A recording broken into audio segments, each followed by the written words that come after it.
to the battleships, and the one general gives a final order to blow up Kijimi, and we know, that's where all the Poe's friends were, and they blow up Kijimi, and then excuse me, and Rey ends up taking off, and she goes back to the island that Luke was on, and a very it's almost like, at the first, and when she first was there, she didn't understand why Luke was there, and she kept questioning him, but now we know why. Now she knows why, and she not only agrees with him, but she does the same thing. She destroys the ship so she can't leave. And then, as a final, I'm done with all of this. I'm a danger to everybody. I'm not going to do this no more.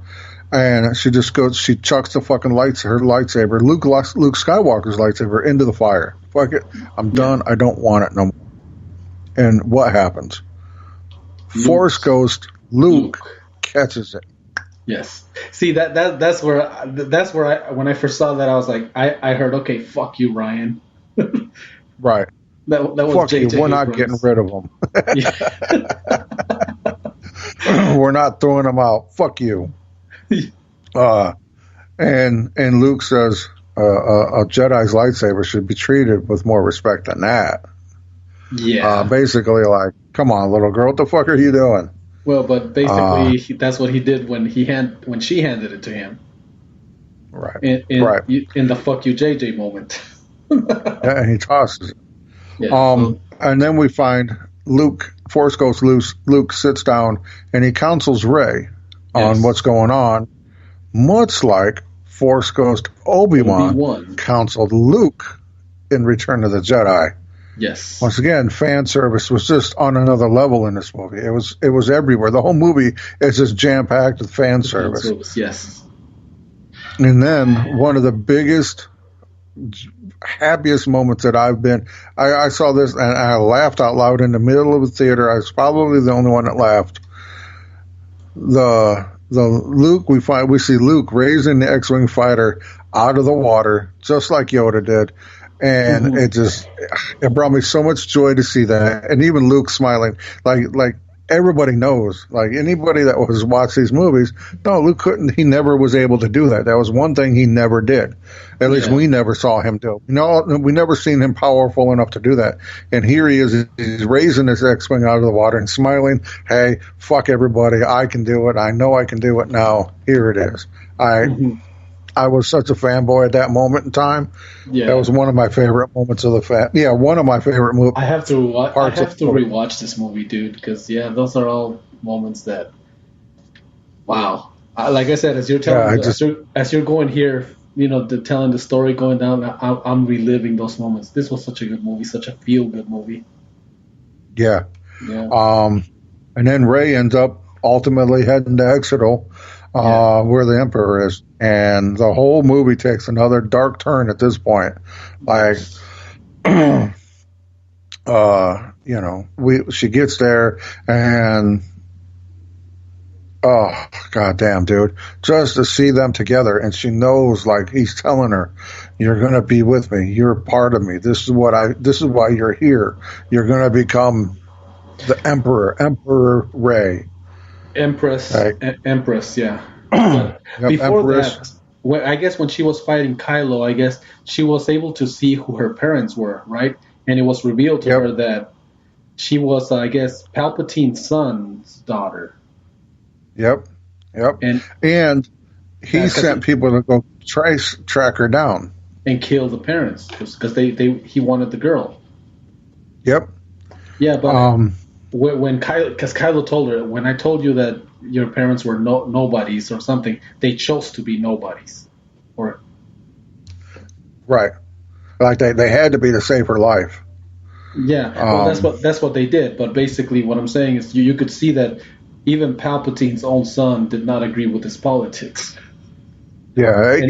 Even his son was like, "Oh no, you ain't getting your creepy fingers all over my daughter. Fuck you. Fuck you." Yeah. I'm out this motherfucker. So that motherfucker had his own son killed trying to get custody of his granddaughter. Right. Yeah, they didn't have to go through the courts like you do now. Yeah, he was sending motherfuckers to kill people. Yep. And then the Kylo shows up, and he ends up having to take on the Knights of Ren, which is kind of a big 360 turn. Because it's no longer Kylo taking on the Knights of Ren; it's Ben Solo taking on the. Hold on, you went away. Okay, so we had a little technical difficulties here. Lost K-Dog. We got cut off, but we're back. You there? We're back. Here we are. Back. Okay, I think the last thing we were talking about is when you were saying Kylo faces off against the Knights of Ren, and I think I said this time around it's no longer Kylo, but now it's Ben Solo facing off against the Knights of Ren. Yeah, bingo. Which was a badass scene. It really was. Oh yeah. When she drops a saber behind her back and he catches it, and he brings it out for the Knights of Ren to see, and he's got this look on his face like, "That's right, bitches. Y'all are fucked." It was such a badass moment. No, but it's because you got two things going at once there. You got Ben Solo dealing with the Knights of Ren, and you got the Emperor telling his granddaughter that strike me down so that you can blah blah blah. So she reaches back, and it looks like she's gonna strike him down. Right. And right then and there, I was thinking like, oh shit, I was right. She turns evil. Yep. And I was thinking my theory is coming true, and I was like, oh fuck, I didn't want to be right, and I wasn't. Like I said, it took me for a ride. That's when they did that scene where she hold on. All right. So where were we? We were talking about the Emperor was telling Rey to strike him down, and become the Empress of all of this beautiful blackness. Yeah, everything the light touches is yours. Right. And Ben is fighting the Knights of Ren, and he's whooping their ass. And then the Emperor shows Rey the battle that's going on with her friends up in fucking space, which is horrible. Like it's a horrible battle. It's such a one-sided thing. But that once again kind of transfers you back to when he did the same thing for Luke. He showed Luke the battle that was going on and how they were losing so bad, and it was up to him. And if he sided with the Emperor, then they would live. Yes. And then Rey and Ben ended up joining forces, and they come together, and man, that was such a badass moment. Yeah. Now here we're at the point when he has both of them in front of him. Yep. And I was thinking, did he knew it was that part of his plan all along, or was the original plan have his granddaughter take over? But I guess like once they were together, he sensed something in them, like when they're together. I think originally he just wanted to either have her die and he would continue to live, or have her come and take over. Basically, he would live through her. Right. What I originally thought was going to happen is Kylo was going to go and try to hunt Rey down, try to kill her. She was going to end up killing Rey or killing Kylo, and then she was going to search out the Emperor. Yeah. And then at that point, she would strike him down, and she'd become the Empress, and then he would live through her. But instead, they both show up, and he's like, "All right, well, change of plans." And he starts stealing their life force, which is crazy. Apparently, there was something special about those two being together that created that healing factor that he could use to restore himself. Right. And boy, did it ever. Yeah. Boy, did it ever. And you start seeing his eyes turn yellow, just like it did in the prequels. And he comes back to normal, or normal-ish, and then fucking hits them. Boom! And he throws fucking Kylo, or he throws Ben. Oh, he's like, "I'm throwing throw you like I was once thrown," or something along that line. Oh, yeah, Skywalker. Yeah. Yep. Whew. Yeah. He's getting kicked off. And then Rey's just laying there, man. She's like fucking stunned. Mm-hmm. And then she's like, she's like she knows she's about to die, and she's like, come to me, please come to me. I need you. Of all times, I need you now. Be with me. Yeah. Yeah. And all of a sudden, the other Jedi. Yeah. And all of a sudden they start talking to her. And the one thing that keeps sticking with me in my mind is when they say, all of the culmination of the Jedi are these next steps, your last few steps. And it's like everyone, like all the former Jedis and her, they all know she's going to die. Yes. Like she has to. That's what's going to happen. And yet she still rises. She hears all of the Jedi, and it's not just Jedi from the movies; it's Jedi from the cartoons as well. We're talking about Qui-Gon Jinn. Yep, Qui-Gon. Yep, Qui-Gon was in there. Obi-Wan, both of them were in there. And then Mace Windu was in there, and Yoda was in there. That was a missed opportunity right there. The final movie, the final chance to have Master Windu, Samuel L. Jackson say, "We're with you. Go get that motherfucker." The last opportunity, and he didn't. They never would. They never would. It's not that kind of a movie. Well, I was just saying, I don't know. It would have been funny. I'm just saying.